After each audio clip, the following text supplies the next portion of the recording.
Hey, what's up, everyone? Thanks for tuning in. Welcome to Read the Right Thing. I'm your host, Eric. Hope everything's going well. Got a pretty cool memoir I just read, Greenlights by Matthew McConaughey. I thought about starting this out, all right. But then I saw another book reviewer already did that. Dang. Oh well. Matthew McConaughey is an Oscar winning actor, married man, father of three, loyal family member, and professional storyteller. I'd say he's one of the coolest, most interesting guys or actors out there. Most women have probably swooned over him at one point, and most men have probably thought, like, well, shit, that guy's pretty cool. Now, biographies, autobiographies, memoirs, as a genre, are kind of hit and miss for me. I've read a lot of memoirs, and sometimes they just don't stick with me like a great novel or like a great work of fiction can.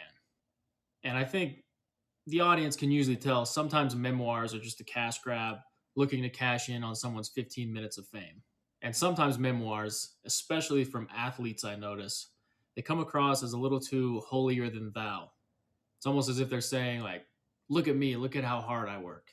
I'm so tough, I'm so hardworking, I'm so successful. This is how great I am. I'm not really interested in that. I'm more interested in the type of memoir that says, I may have done some great things, but look at my flaws. Or I may have done some great things, but I'm not perfect. Here's how I accomplished these great things. Here is where I failed. I think it takes a lot of honesty to write a true memoir. Writing a true great memoir is definitely a hard thing to do.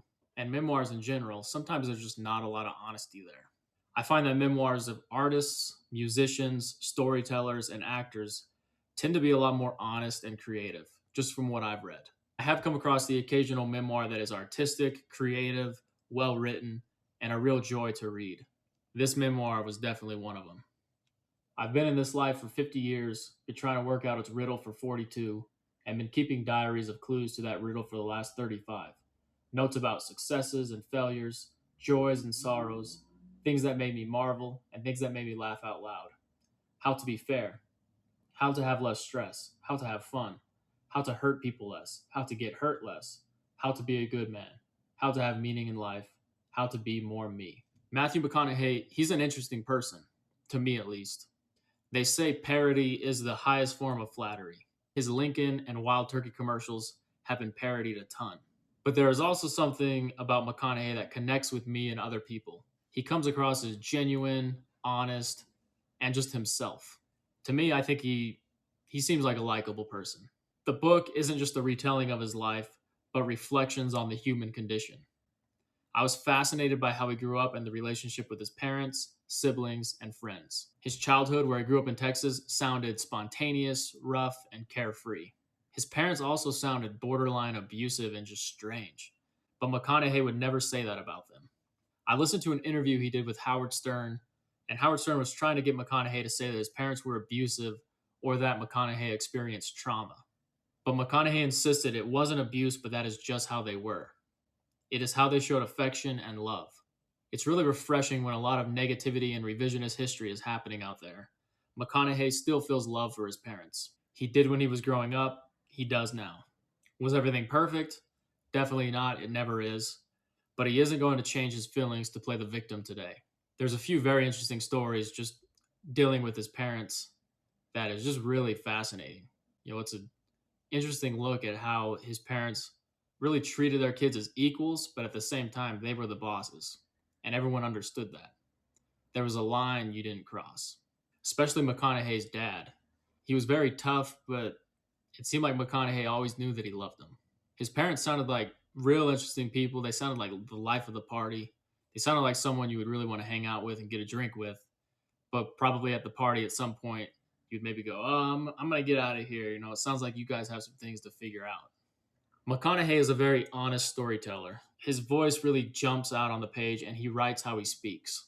The book is full of lessons learned, poems, prayers, prescriptions, beliefs, his own personal journal entries, and even some bumper stickers. McConaughey isn't a writer. I don't think he would claim to be one. He is a storyteller. He is an actor. For not being a professional writer, I don't think anyone's going to mistake this for, a great literary work. But the book flows from page to page really well.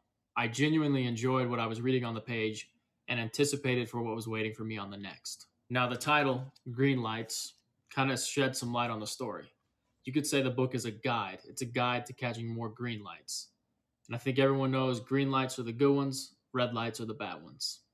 It's inspiring to read what can be accomplished when you simply just follow your convictions. McConaughey talks about what went into certain decisions he made in his life. When he was growing up, it was always understood between him and his family that he was going to go to law school. He was going to be the lawyer. He was going to be the lawyer and bring his family big bucks. But McConaughey talks about a part where he started to realize he didn't want to be a lawyer. It occurred to me that it was a bad habit to lie to myself any longer. Becoming a lawyer wasn't for me. I wanted to tell stories. I paced my dorm room trying to assess the best time to call my dad and tell him I had changed my mind and no longer wanted to go to law school.